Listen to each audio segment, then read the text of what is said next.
누가복음 15장입니다. 누가복음 15장 25절에서 32절 말씀 보도록 하겠습니다.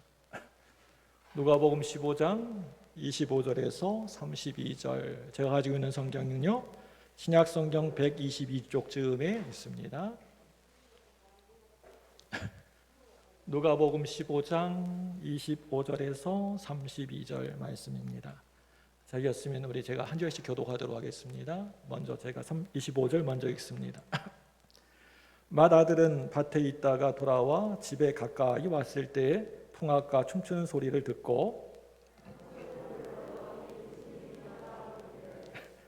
대답하되 당신의 동생이 돌아왔음에 당신의 아버지가 건강한 그를 다시 맞아들이게 됨으로 인하여 살찐 송아지를 잡았나이다 하니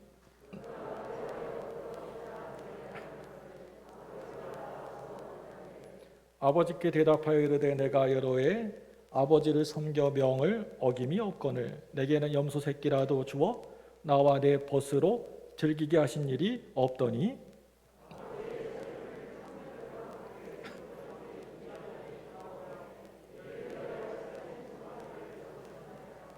아버지가 이르되 예 너는 항상 나와 함께 있으니 내 것이 다 내 것이로되 이 내 동생은 죽었다가 살아났으며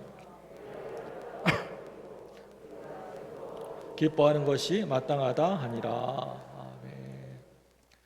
오늘은 어버이날입니다. 옛날에는 제가 어렸을 때에는 이 어버이날이라고 하지 않고 어머니날이라고 했습니다. 기억나시죠? 네. 어버이날보다 이 어머니날이라고 하는 게 저는 좀 더 친근하게 느껴지는 것 같습니다. 시인 피천득 씨가 젊은 나이에 세상을 일찍 떠나버린 어머니를 그리워하면서 쓴 글을 읽어보면 이제 더 이상 제가 가도 저를 알아보질 못하는, 전혀 알아보지 못하는 저희 어머니가 생각납니다. 그의 글을 읽어보면 내가 지금까지 살아오면서 새 한 마리도 죽이지 아니하고 살아온 것은 내 엄마의 자애로운 마음이요 햇빛 속에 웃는 나의 미소는 내 어머니한테서 배운 웃음입니다. 나의 간절한 희망이 한 가지 있다고 한다면 내 어머니의 아들로 다시 세상에 태어나는 겁니다. 여러분 그렇습니다. 부족한 저에게 이렇게 착한 성품이 조금이라도 남아있다고 한다면 바로 내 어머니에게서 그걸 배운 것입니다.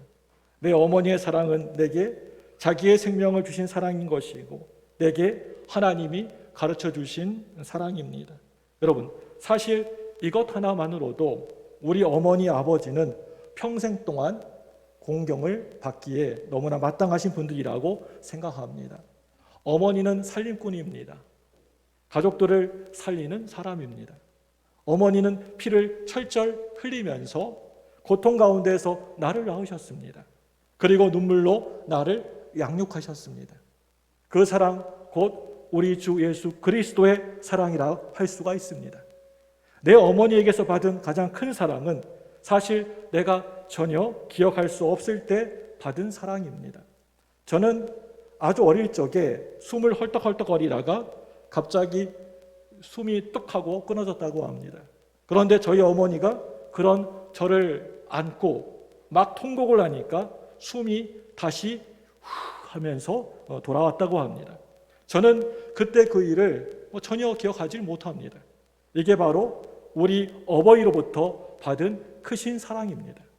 자식을 품에 안고 이 아이의 얼굴을 가만히 들여다보고 있노라면 내가 이 자식을 위해서라면 내 아이를 위해서라면 무엇이든지 못할 것이 있겠는가? 여차하면 이 아이를 위하여서 내가 죽을 수도 있겠구나 라고 하는 마음이 솔직히 많이 들 때가 있습니다. 내 아이가 아프면 내가 아팠으면 내 아이가 고통 가운데 있으면 그 고통 내가 가졌으면 그런 마음이 저한테 아버지로서 듭니다. 내 어머니는 나를 바라보면서 내 얼굴을 볼 때마다 늘 이런 생각을 하셨을 것이라고 생각합니다. 우리 이사야서 49장 15절 16절 말씀 화면을 보고 같이 읽어볼까요? 네. 시작. 여인이 어찌 그 자기 태에서 난 아들을 긍휼히 여기지 않겠느냐. 그들은 나는 너를 잊지 아니할 것이라. 내가 너를 내 손바닥에 새겼고 너의 손뼉이 항상 내 앞에 있나니. 아멘. 여러분, 이 말씀이 무슨 말씀입니까? 손바닥에 무슨 볼펜으로 쓴 것이 아니라 조각칼로 새겼다라고 하는 겁니다. 우리 예수님이 손과 발에 못을 박히면서까지 내 이름을 그 손바닥에 깊게 새기셨다는 것입니다. 마찬가지로 우리가 기도할 때마다 내 어머니는 그 이름을 손바닥에다가 깊게 새겨 놓으시고 기도하셨다라고 하는 겁니다. 우리 어버이들은 나를 이렇게 소중하게 공경하면서 우리 키웠습니다. 그렇기 때문에 자식들은 우리 어버이를 공경하는 것이 너무나 마땅하다라고 하는 것입니다. 오늘 본문의 말씀은 아버지의 마음을, 아버지를 공경하고 섬기는 것이 아니라, 순종하는 것이 아니라 그 아버지의, 그 어버이의 마음에 대못을 박았던, 불효했던 두 아들에 대한 이야기입니다. 오늘 본문의 말씀을 여러분들이 이해하기가 쉽게 연극무대로 한번 올려보려고 합니다. 이제 제1막입니다. 막이 싹 올라갑니다. 어느 마을에 아주 큰 부자가, 돈이 많은 큰 부자가 살고 있었습니다. 이 부자는 자신의 집에서 일하는 모든 일꾼들도 풍족하게 지낼 만큼이나 아주 매우 부유한 사람이었습니다. 이 부자에게는 장성한 두 아들이 있었는데 그 중에 둘째 아들이 어느 날 아버지에게 찾아와 가지고 이렇게 요구합니다. 우리 누가복음 15장 12절 읽어볼까요? 15장 12절 말씀 시작. 그 둘째가 아버지에게 말하되 아버지여 재산 중에서 내게 돌아올 풍깃을 내게 주소서 하는지라. 아버지가 그 살림을 각각 나눠 주었더니. 아멘. 여러분, 지금 이 말이 무슨 말입니까? 이 말은요, 이제 아버지가 돌아가시면 언젠가는 어차피 저에게 돌아올 그 유산을 지금 당장 저에게 주세요 라고 하는 그런 말이지 않습니까? 어떤 신학자가 중동 지방에서 15년 동안이나 그 지역에 살고 있는 유지들과 친분을 나누면서 아버지가 정정하게 살아있는데 오늘 누가복음 15장 말씀과 같이 이렇게 유산을 요구하는 것의 의미는 무엇인가 라고 하는 것을 조사해 보았다고 합니다.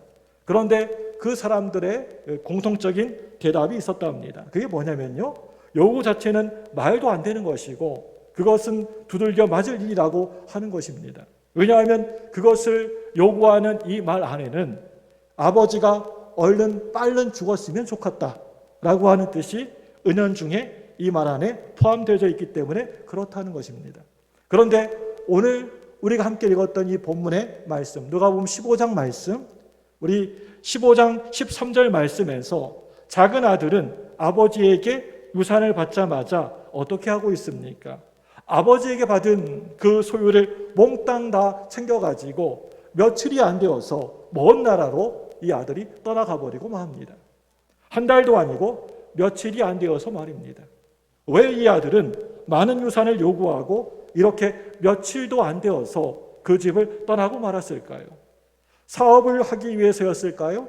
아니면 그 돈을 해외로 나가서 열심히 그 돈으로 공부하기 위해서였을까요?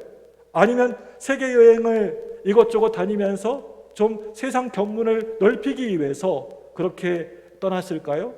아무리 봐도 그건 아닌 것 같이 보입니다.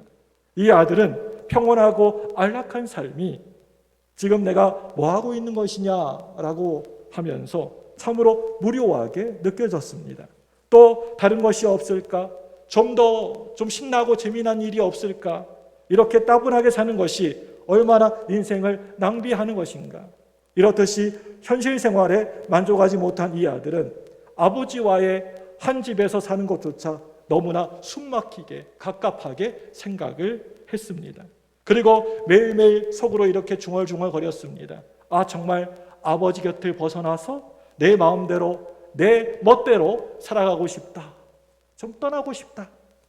이제 제2장 제2막의 문이 열려지게 됩니다. 둘째 아들은 아버지가 이렇게 해라 또 저렇게 해라 라고 하는 간섭을 피하여서 먼 나라에 가서 허랑방탕하게 재산을 다 허비해버렸다라고 오늘 본문의 말씀 14절 말씀에서는 말씀하고 있습니다. 그런데 진짜 문제는 여기에서부터 시작을 하게 됩니다. 재산이 그런대로 많았을 때에는 만나는 사람마다 막 가까이 이 아들에게 다가와서 친한 척하면서 주위의 사람들을 몰고 다녔던 그였지만 정신없이 허랑방탕하게 쓰다 보니까 어느새 돈은 밑바닥이 보여지게 되고 주머니 속에 짤랑짤랑거리던 동전마저 어느새 흔적도 없이 사라져버리고 말았습니다.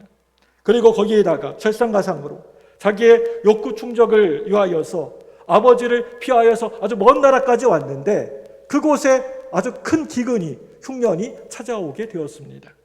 길거리에 나무의 열매 하나, 물 한 모금조차도 얻을 수 없는 인심이 너무나 야박한 상황을 맞이하게 되었습니다. 그 당시에 이스라엘의 유대인들이 가장 경멸했던 짐승이 뭔지 아십니까? 바로 돼지입니다. 돼지라는 짐승입니다. 그래서 유대인이라고 하면 절대로 돼지를 기르지도 않고요, 먹지도 않는데 오늘 이 둘째 아들은 자신의 목숨을 부지하기 위해서 한 번도 쳐다보지도 않았던 돼지를 치면서 돼지가 먹는 쥐엄 열매까지 먹는 신세가 되고 맙니다. 우리 사진 한번 볼까요? 쥐엄나무 어떻게 생겼는지 한번 보겠습니다.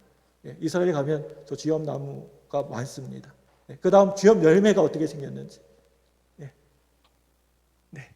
손바닥에 쥐엄 열매. 저 손에 예쁘죠? 누구 손일까요? 자, 쥐엄 열매입니다. 아주 달콤하고 그렇습니다. 그런데 돼지가 먹는 쥐엄 열매, 쥐엄나무 열매입니다. 그러면서 그 진짜 돼지 우리에서 뭐 돼지나 먹는 그 쥐엄 열매를 먹으면서 이러려고 여기까지 온 건 아닌데 내가 원하는 건 이게 아니었는데 둘째 아들은 지독한 굶주리 속에 자신이 이제 벼랑 끝까지 왔다라고 그렇게 생각을 했습니다. 그럴 때 그때서야 번뜩 생각난 것이 있었습니다. 바로 아버지의 집이었습니다. 내 아버지에게는 일꾼들이 얼마나 풍족하게 살고 있는가. 내가 여기 있다가 굶어 죽겠구나. 아버지 집으로 가자. 그런데 아버지께 가면 날 받아주실까? 무섭게 내쫓지는 않으실까? 오늘 이 둘째 아들은 아버지를 만나게 되면 어떤 말을 꺼내야 될지부터 고민을 하게 됩니다. 우선은 아버지 만나게 되면 이렇게 얘기해야 되겠지. 우선은 하나님과 아버지께 죄를 지었다고 말해야지. 그리고 둘째로는 아버지 아들이라 불릴 자격도 없다고 하고, 그리고 세 번째로는 나를 일꾼의 하나로 봐달라고 해야지. 머릿속에 늘 그렇게 하는 거예요. 나는 하나님께 아버지께 죄를 지었습니다. 나는 아버지의 아들이라 불릴 자격도 없습니다. 나를 일꾼 중에 하나로 불러주십시오. 이 세 가지 늘 하면서 이렇게 외우면서 그렇게 기억하면서 살았습니다. 이게 다 계획이, 이런 계획들이 있었습니다. 이 아들은 굶어 죽기 전에 마지막 살 길은 이것밖에 없다라고 생각하고 이 말만 열심히 계속 반복하면서 아버지 집으로 이제 가게 됩니다. 이제 산막의 문이 샥 하고 또 산막의 문이 열려지게 됩니다.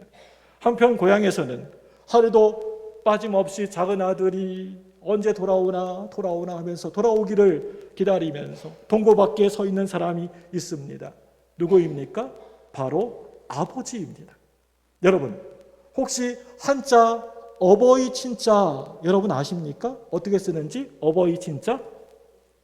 이 글자는 나무 목자와 그 외 설립자를 이렇게 설립자와 오른쪽에 볼견자가 함께 합쳐진 조합된 글자입니다. 이 어버이 친자가 말입니다. 이 글자의 유래가 있습니다. 그게 뭐냐면요, 부모가 장사하러 먼 길을 떠난 아들이 무사하게 돌아오기를 빌면서 매일같이 나무 위에 올라가서 마을의 먼 곳까지 늘 바라보는 그 모습을 보고 만들어진 단어가 어버이 친자입니다. 오늘 본문의 말씀에서 늘 매일매일 동구 밖에 나가서 작은 아들을 기다리고 있는 이 아버지의 모습 속에서 우리는 어버이 친자가 그대로 새겨지는 것을 볼 수가 있습니다. 꼭 그 한자의 모습과 이 아버지의 모습이 똑같습니다. 늘 기다리는 그 모습. 작은 아들이 드디어 고향 아버지 집으로 돌아오게 됩니다. 오늘 성경에서는 아직도 거리가 먼데 라고 표현하고 있습니다. 근데 우리가 옛날에 봤던 개역 한글 성경에서는 뭐라고 되어 있습니까? 상거가 먼데 라고 되어 있습니다. 저는 이 말이 더 친근합니다. 이 말은 서로의 얼굴이 똑똑히 잘 보이지 않을 만큼 거리가 상당히 먼 상황을 얘기하고 있는 겁니다. 그런데 아버지는 그 먼 거리임에도 불구하고 사랑하는 자기 아들이라고 하는 것을 알아보고 정신없이 막 아들에게 달려 나옵니다. 사실 지금 이 둘째 아들의 모습은 떠날 때의 그 화려하고 당당한 모습이 결코 아니었습니다. 돼지 우리에 살았으니까 돼지 똥 냄새가 온몸에서 펄펄 나고 덕지덕지 찢어진 누더기를 걸치고 신발도 신지 않은 완전 거지꼴이었습니다. 만약에 바로 눈앞에서 지나가도 설마 이 사람이 내 아들일까? 의심해도 모자를 그 상황에서 아버지는 꽤 먼 거리임에도 불구하고 벌써 그동안 애타게 기다렸던 아들이라는 것을 알고 가슴이 막 찢어지는 고통, 측은한 마음을 끌어안고 눈물을 하염없이 막 쏟아내면서 지금 아들에게로 달려가고 있습니다. 그런데 아버지가 울면서 달려오는 그 감격적인 순간과는 완전 다르게 아들은 아버지의 그 마음을 잘 알고 있는지 모르고 있는지 지금까지 연습했던 세 가지 말 아까 전에 기억나시죠? 뭐 외웠어요? 뭐 이렇게 데리고 있었습니까? 무슨 말 이렇게 계속 연습하고 있었습니까? 혹시나 그 말, 그 세 마디의 말을 혹시나 잊어버릴까 봐서 계속 되뇌입니다. 이제 그 다음 장면이 무엇입니까? 아들 앞에 선 아버지는 와락 아들의 목을 껴안고 울면서 입을 맞췄을 때 그 순간 아버지는 이 아들의 모든 잘못을 다 용서해 주었습니다. 우리 렘블란트의 돌아온 탕자라는 명화가 있습니다. 한번 그림을 보여주시죠. 네, 다 보셨을 겁니다. 네, 위에 이렇게 껴안고 있는 사람이 아버지고 돌아온 탕자 둘째 아들이 무릎 꿇고 있는 것입니다. 오자마자 와락 하나 주는 그 장면을 그림으로 그려놓은 것입니다. 그런데 그 마음을 전혀 알 리가 없는 아들은 아버지의 모습에 집중하지 못하고 자기가 연습한 대로 외운 것만 계속 반복하면서 첫 번째로 제가 하늘과 아버지에게 죄를 지었습니다.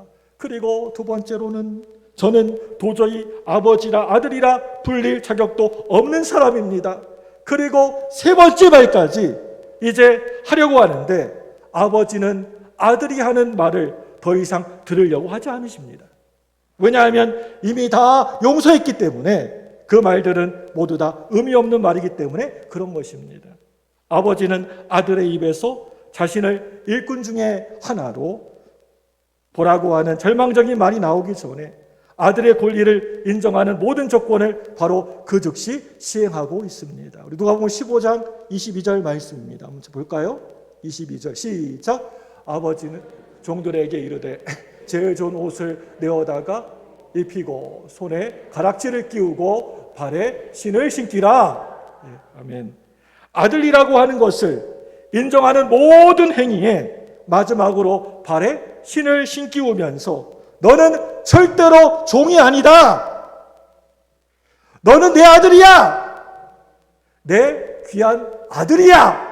라고 선포하고 있습니다. 그 당시에 종들은요, 신발을 신지 않았다고 합니다. 그렇기 때문에 신을 신는다라고 하는 것은 그것은 자유인으로 신분이 격상되었다라고 하는 것을 의미하고 있는 것입니다. 이제 사망의 문이 활짝 열려지게 됩니다. 이제는 늘 항상 바른 생활의 사나이 큰 아들이 이 사막에 등장합니다. 이 아들은 늘 아버지 옆에서 곁에서 성실하게 일하고 도와드리는 너무나 착하고 성실한 아들이었습니다. 그날도 이 아들은 어김없이 밭에서 나가 열심히 일하고 돌아옵니다. 그런데 집이 막 이렇게 들어서기도 전에 집 안에서 이렇게 뭐 북적북적하는 소리가 들리고 흥겨운 잔치 소리를 듣게 된 큰아들은 종을 통하여서 동생이 다시 돌아온 그 사실을 알게 됩니다. 여러분, 한번 생각해 보시기 바랍니다. 그동안 멀리 헤어진 가족들과 다시 만날 때의 기분이 어떨 것 같습니까? 1년 중에 설날이나 추석들, 이렇게 명절 때만 겨우 만나게 되는 형제들을 볼 때에도 상당히 마음이 좋고 기쁜데, 오늘 말씀에서처럼 하물며 죽었다라고 그렇게 생각했던 자기 동생이 돌아올 때 그 느낌은 어떻겠습니까? 얼마나 기쁘고 반가울까요? 그동안에 있었던 근황을 물으면서 너 어떻게 살았니? 어떻게 지냈니? 하면서 물으면서 자신의 이야기와 정겨웠던 옛날 추억도 나누면서 즐거운 대화를 서로 나누지 않겠습니까? 그런데 오늘 말씀을 보니까 큰아들은 전혀 그런 모습이 없었다라고 하는 것입니다. 오히려 분노가 머리끝까지 가득 차올라가지고 집 안으로 들어가려고도 하지 않고 있습니다. 여러분, 이 어찌된 일입니까? 도대체 이게 뭔 일입니까? 아버지가 돌아가시지도 않은데도 불구하고 유산을 달라고 요구하고 그 소유를 몽땅 다 팔아가지고 떠나버린 동생. 이 동생이 떠난 그 순간부터 큰아들은 자기 동생을 더 이상 동생으로 인정하지 않고 있습니다. 그리고 그때 그 일을 절대 머릿속에서 지우지 않았습니다. 아버지가 밖으로 나와서 이 큰아들에게 어서 같이 들어가자라고 직접 권하기까지 했지만 큰아들이 뭐라고 하고 있습니까? 오히려 아버지에게 화를 버럭 내면서 원망과 불평의 말을 내뱉어 버립니다. 창기와 놀아나가지고 아버지의 재산을 다 삼켜버린 당신의 아들을 어떻게 다시 맞아들일 수가 있습니까? 큰아들은 아버지에게 더 이상 자기 동생이 아닌 당신의 아들이라고 얘기하고 있는 것을 볼 수가 있습니다. 이젠 나하고는 전혀 상관이 없는 사람이라고 얘기하고 있습니다. 그동안 아버지의 말씀에 한마디도 대꾸하지 않고 무조건 그 말씀에 순종하면서 살았던 자신에게는 말라비틀어진 염소 새끼 한 마리라도 지금까지 잡아준 적도 없으면서 어째서 아버지의 재산을 다 날려버리고 온 동생에게 살찐 송아지를 잡아줄 수가 있느냐라고 하는 말을 합니다. 그런데 여러분, 오늘 본문의 말씀을 우리가 자세히 좀 집중해서 자세히 읽어보면 여기에 숨겨진 사실이 있다는 겁니다. 오늘 말씀 12절 말씀 다시 한번 우리가 읽어보도록 하겠습니다. 12절 다시 한번 읽습니다. 시작. 그 둘째가 아버지에게 말하되 아버지여 재산 중에서 내게 돌아올 분깃을 내게 주소서 하는지라. 아버지가 그 살림을 각각 나눠 주었더니. 아멘. 아버지는 처음 유산을 나눠줬을 때 아버지가 그 살림을 각각 나눠 주었더니 라고 말씀합니다.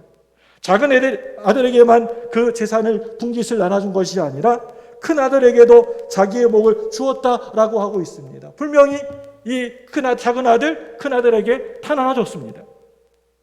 다만 여기에서 큰 아들은 아버지를 배려하는 마음으로 아버지 곁에서 상속받은 재산을 마음대로 쓰지 않았을 뿐입니다. 또 작은 아들이 멀리서 오는 모습을 보고 달려가서 껴안고 맞아준 것처럼 큰아들 역시도 똑같이 집에 들어오기를 기다리다가 밖으로 나가서 친히 아버지가 아들을 맞이하게 됩니다. 똑같습니다. 그 둘째 아들을 맞이한 것처럼 이 큰아들도 집에 들어오기를 기다리고 있고 맞이하러 나갑니다. 오늘 말씀을 그냥 얼핏 보게 되면 아버지의 사랑이 이 첫째 아들, 둘째 아들, 두 아들들 중에 한쪽으로 이렇게 기울어져 있는 것처럼 그렇게 보여지지만 사실은 두 아들들을 향한 동일한 사랑을 이미 보여주었던 것입니다. 그리고 바른 삶을 살고 아버지에게 자기는 효도를 잘하면서 살았다라고 자부한 그 큰아들이 한 가지 크게 놓친 것이 있습니다. 그것은 바로 자신도 역시 아버지에게 용서를 받아야만 하는 불효자 중에 불효자라는 사실입니다. 그 사실을 큰아들은 잘 몰랐습니다. 누가복음 15장 29절 한번 말씀 볼까요?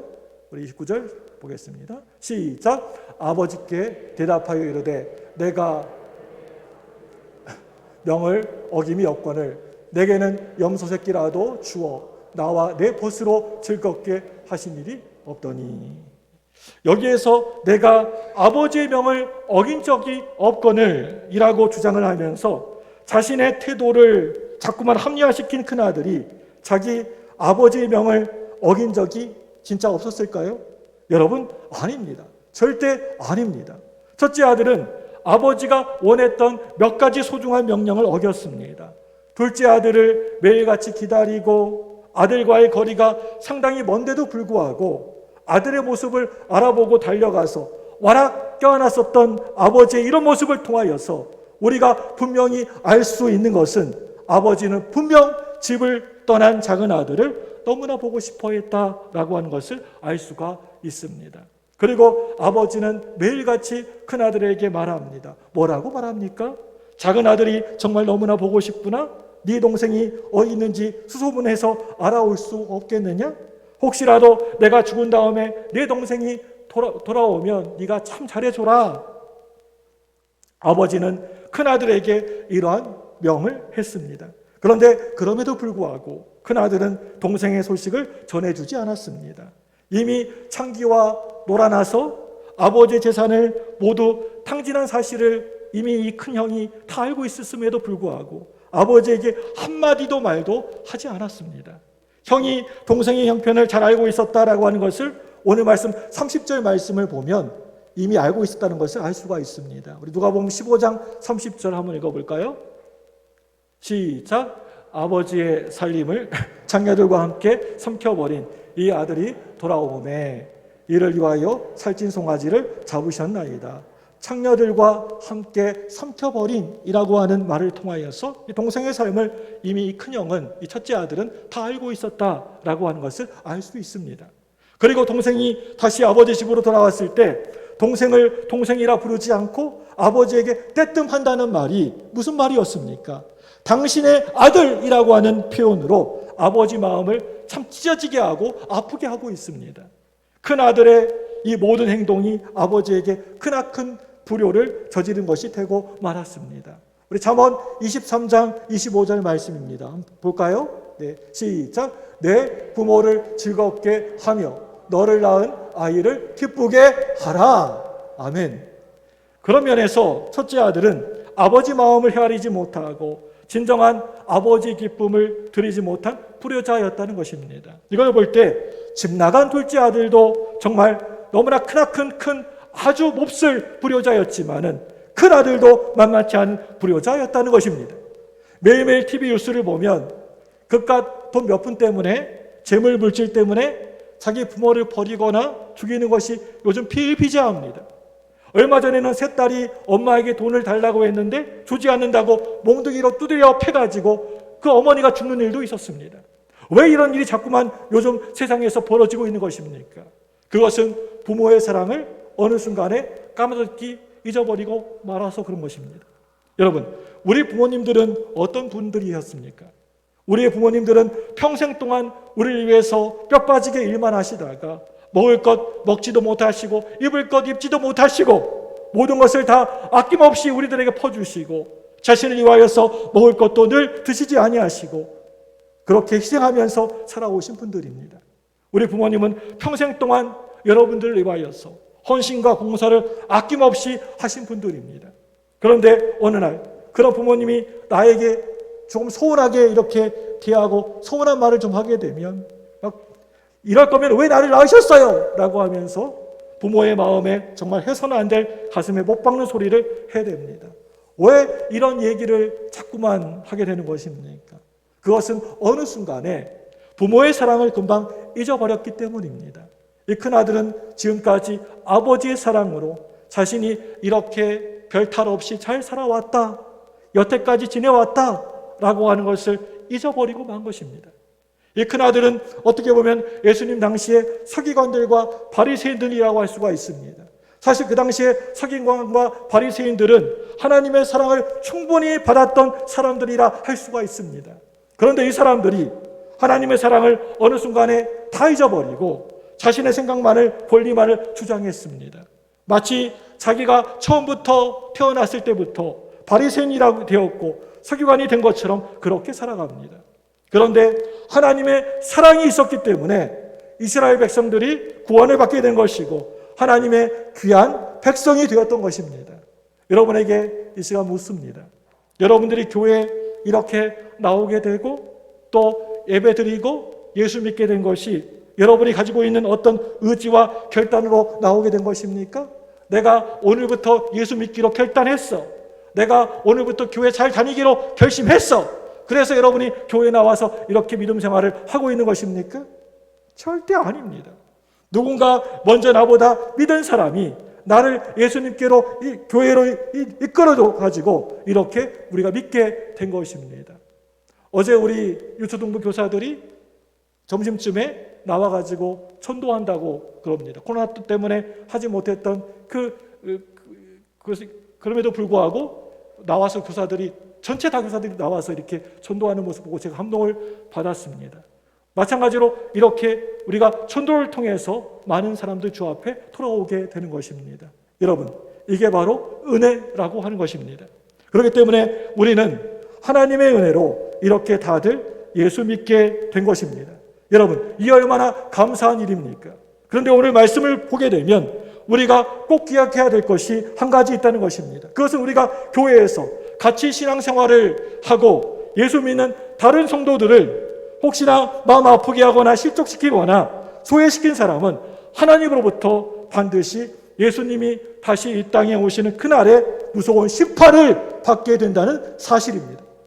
오늘 말씀 가운데 등장하고 있는 이 서기관과 바리새인들이 죄인들을 막 무시하고 소외시켰습니다. 그럴 때 예수님이 그런 사람에게 뭐라고 하셨습니까? 화 있을진저라고 하시면서 그 사람들에게 아주 무시무시한 심판의 말씀을 말씀하셨던 것을 보게 됩니다. 이제 여러분, 다른 사람들을 여러분 대할 때 그냥 함부로 막 대하지 마시고 오늘 이 말씀에 나오는 하나님 아버지의 그 마음을 가지시고 많은 사람들 대하셨으면 좋겠습니다. 며칠 전에 한국일보에서 다음과 같은 기사가 실렸습니다. 가장 좋은 효도 방법이라는 제목이었습니다. 전국의 성인 남녀 8,064명을 대상으로 부모에게 대한 인식을 조사한 결과 부모님께 효도하는 가장 좋은 방법 이렇게 순위는 다음과 같습니다. 4위는 충분한 생활비 용돈을 드리는 것 11.5%가 나왔습니다. 3위는요, 자식들이 사회적으로 출세하고 성공하는 것, 이게 12.8%고요. 2위는요, 자식들끼리 행복하게 화목하게 잘 사는 것, 이게 18.2% 나왔습니다. 그리고 1위는요, 자주 만나고 연락하는 것 41.5% 나왔습니다. 돈도 돈이고 지식이 사회적으로 그런 대로 걱정 없이 잘 사는 것도 중요하지만 그것보다 훨씬 더 중요한 것은 자식들끼리 서로 행복하게 잘 살고 또 자주 만나고 서로 연락하는 것입니다. 이 소중함을 하나님의 관점에서 해석하게 되면 아마 이런 것들이 될 것 같습니다. 가장 좋은 효도의 방법 1위는요, 자주 만나고 연락하는 것. 이것은 하나님께 자주 나와 예배드리고 하나님과 친밀한 대화를 끊임없이 하는 것이라고 바꾸어 설명할 수가 있을 것 같습니다. 가장 좋은 효도의 방법 2위, 자식들끼리 행복하게 잘 사는 것. 이것은 하나님의 자녀들이 하나님 아버지의 사랑을 받은 것을 가정과 또 학교와 일터에서 서로 나타내야 된다는 것을 말씀하고 있는 것입니다. 예수님은 가장 큰 율법이 무엇이냐라고 하는 이 질문에 이렇게 말씀하십니다. 우리 마가복음 12장 30절과 31절 말씀 볼까요? 시작. 내 마음을 다하고 목숨을 다하고 뜻을 다하고 힘을 다하여 주 너의 하나님을 사랑하라 하신 것이요. 둘째는 이것이니 내 이웃을 내 자신과 같이 사랑하라 하신 것이라. 이것보다 더 큰 계명이 없느니라. 아멘. 하나님께서 하나님의 사랑이 우리들 안에 가득 차고 넘쳐 가지고 내 주변에 많은 사람이까지 흘러가기를 원하십니다. 이게 바로 하나님 아버지의 마음이십니다. 하나님은 우리가 이 땅에서 부모님을 사랑하고 부모님의 마음을 알기를 원하십니다. 그리고 그 사랑으로 우리의 이웃들을, 우리의 형제들을 사랑하고 용납하고 용서하기를 원하십니다.